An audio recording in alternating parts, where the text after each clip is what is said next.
Hello friend, welcome to my YouTube channel. और आज हम बात करेंगे ऐसा स्टॉक के बारे में जो इस साल 2025 में जो अच्छा परफॉर्मेंस दे सके। और इसके लिए हमने तीन स्टॉक सिलेक्ट किए हैं और तीनों स्टॉक के बारे में हम इस वीडियो में हम बात करेंगे। सबसे पहला स्टॉक है हाई पैसा कैपिटल्स, जो अभी उसका फंडामेंटल अभी देख।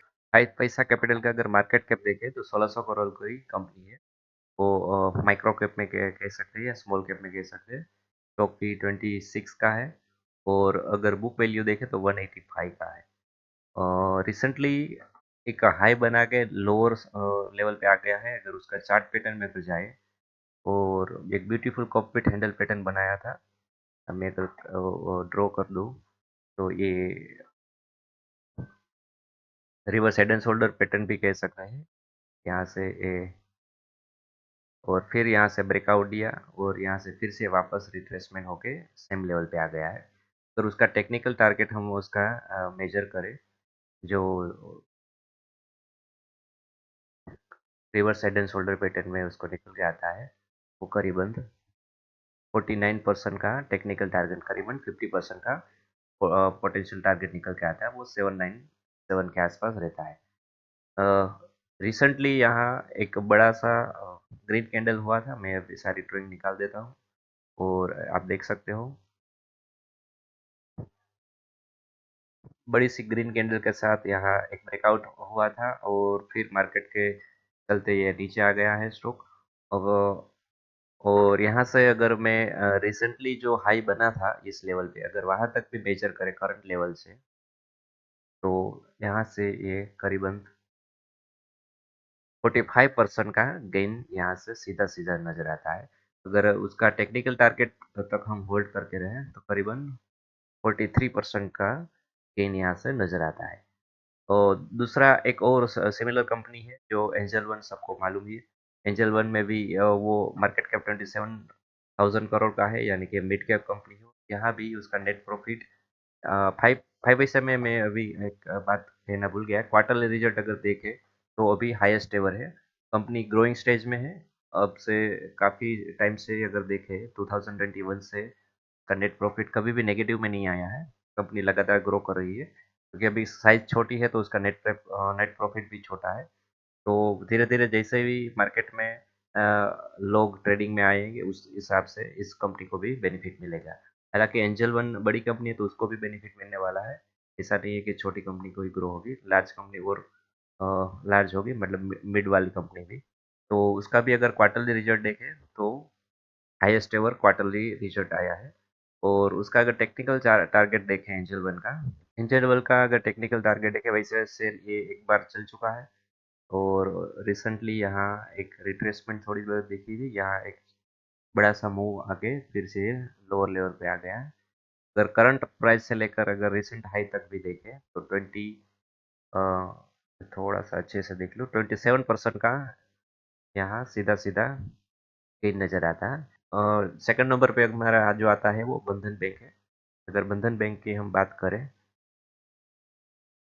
तो बंधन बैंक में चार्ट पैटर्न में देखें तो लोएस्ट लेवल पे अभी चल रहा है कंपनी। जो एक बार मैं वीकली चार्ट पैटर्न पे देख लेता हूँ। कंपनी जो लिस्ट हुई थी उससे काफ़ी नीचे लेवल पर अभी चल रही है, लोएस्ट लेवल पे चल रही है। और अगर उसका हम फंडामेंटल देखें, बंधन बैंक यहाँ सर्च कर लेते हैं और उसका प्रॉफिट एंड लॉस स्टेटमेंट में जाते हैं। सॉरी, क्वार्टरली रिजल्ट में अगर देखें तो क्वार्टरली रिजल्ट में अभी तक का जो लास्ट 2 क्वार्टर का अगर देखें तो सेल्स भी लगातार बढ़ रही है, सेल्स भी हायर है, रेवेन्यू और यहाँ नेट प्रॉफिट भी 1000 करोड़ के आसपास बैठा है। इस एक क्वार्टर में यह लॉस दिखाया था क्योंकि एनपीए काफ़ी बढ़ गया था। और एनपीए को ख़त्म करने के लिए अगर बिफोर क्वार्टर देखें तो 7 का एनपीए था। वो यहाँ उसका प्रोविजन बनाना बनाना था बैंक को, तो इसकी वजह से यहाँ से एनपीए कम कर दिया और 2.21% से लेके ये आधा कर दिया। तो इसकी वजह से नेट प्रॉफिट यहाँ कम हो गया। हालांकि अभी प्रोविज़न जो ग्रोस एनपीए और नेट एनपीए में अभी बनाने की ज़रूरत नहीं है, अंडर कंट्रोल है। तो 1000 करोड़ का अभी क्वार्टर का नेट प्रॉफिट बैठता है। तो कंपनी लगातार अपने आप में अच्छा कर रही है। और अगर स्टॉक पी देखें तो 10 का पी पर है। अगर फॉरवर्ड पी की बात करें और एक क्वार्टर का अभी 1000 करोड़ का नेट प्रॉफिट अगर देखें, नेट प्रॉफिट यहाँ है तो 4 क्वार्टर का 4000 करोड़ होता है। और फॉरवर्ड पी अगर देखें तो अगर मैं कैलकुलेट करता हूँ 2934354 29354, एक बार फिर मैं देख लेता हूँ। सॉरी, बंधन बैंक का है 354, यस 29354। और उसको डिवाइड करें 4 क्वार्टर का टोटल प्रॉफिट बोले 4000 करोड़, तो उसका पी निकल कर आता है 7 के आसपास, जो अभी भी 10 के पी पर है, वो उससे भी कम आएगा। और टेक्निकल टारगेट में हम बात करें अगर, तो लोएस्ट लेवल पर चल रही है। अगर रिसेंटली जो जहाँ से गिरी थी, इस लेवल पे अगर बात करें तो यहाँ का जो नेट प्रॉफिट वाला नेट टारगेट निकल के आता है वो 130% का ग्रोथ यहाँ से नजर आता है। और यहाँ से फिर से अगर लाइफ टाइम हाई तक अगर हम होल्ड करते हैं, 300% का यहाँ से ग्रोथ निकल के आता है, 300% का यहाँ से टारगेट निकल के आता है। अगर वो 100% तक भी हमें होल्ड कर पाते हैं इस कंपनी में, तो 100 यहाँ से यहाँ लेवल पर उसका जो टारगेट निकल के आया है वो 362 का टारगेट निकल के आया है। तो वहाँ भी हमें अच्छा खासा गेन मिल रहा है। हालांकि वो लाइफ टाइम हाई तक भी जाने वाली है, लेकिन उसमें थोड़ा टाइम लगेगा। तो उसका जो टेक्निकल टारगेट जो नियर बाय आता है वो ऑलमोस्ट पैसा 2 गुना हो जाएगा आपका, मतलब कि 100% आपको रिटर्न मिलेगा। तो वहाँ तक तो वो सीधा सीधा यहाँ से जाने वाला स्टॉक है। तो बंधन बैंक में हाईएस्ट एवर प्रॉफिट है, हाईएस्ट एवर रिजल्ट है। और जो उसका स्टॉक का प्राइस है वो लोएस्ट एवर है। तो ये एक अंडर वैल्यू स्टॉक है, तो उसमें हम उसको अपॉर्चुनिटी के दौर पे हम ले सकते हैं। और थर्ड नंबर पर है सम्मान कैपिटल। अगर हम उसको सर्च करें, सम्मान कैपिटल, यस, सम्मान कैपिटल। और उसका परफॉर्मेंस अगर देखें तो अभी भी लोएस्ट लेवल पर है।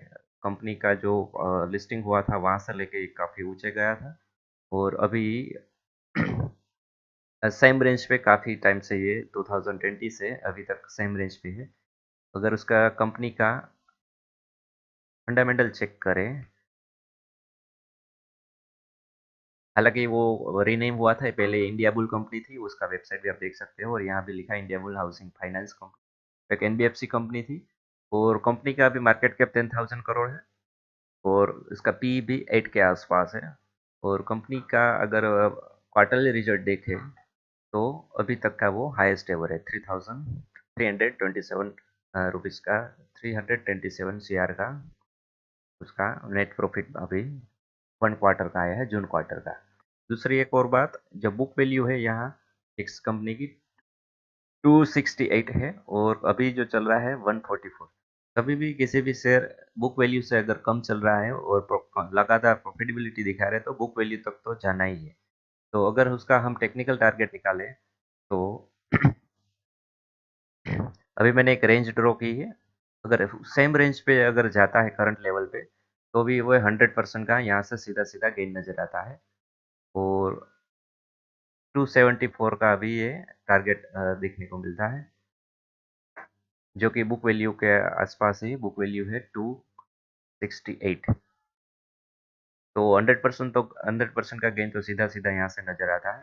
अगर ये सर लाइफ टाइम हाई तक हम होल्ड करके रखते हैं, तो उसका हमें पोटेंशियल गेन मिलता है 800%, यानी कि 8 गुना ये आपका पैसा हो सकता है। तो यहाँ से ये भी एक मल्टीबैगर मान सकते हो ये इस कंपनी को। तो इस दिवाली पे आप अपना जो ट्रेडिंग है वो इस तरह कुछ अंडर वैल्यू स्टॉक में कर सकते हो। और इस स्टॉक को आप टारगेट तक होल्ड करके रखिए, और जब भी टारगेट आए वहाँ से निकल जाना चाहिए। क्योंकि कई कई बार क्या होता है कि कई भी कंपनी टारगेट के बाद वो फिर से वो नीचे आ जाती है, और हमें लगता है कि हम निकल नहीं पाए उस टारगेट पे। तो ट्रेडिंग में जब भी हम कुछ भी बाय करते हैं, तो उसका टारगेट पहले से हमें पता होना चाहिए कहाँ निकलना है, और उस प्राइस पे हमें निकल जाना चाहिए। तो इस दिवाली पे आप मज़े कीजिए, एंजॉय कीजिए, और अपना नया साल आपको खूब सारा सुख, समृद्धि और संपत्ति मिले, इसी भगवान से प्रार्थना है। और फिर मिलेंगे एक नए वीडियो के साथ। तब तक अपना स्टडी करते रहिए, दोस्तों के साथ शेयर करिए ये वीडियो और मज़े करते रहिए। Thank you.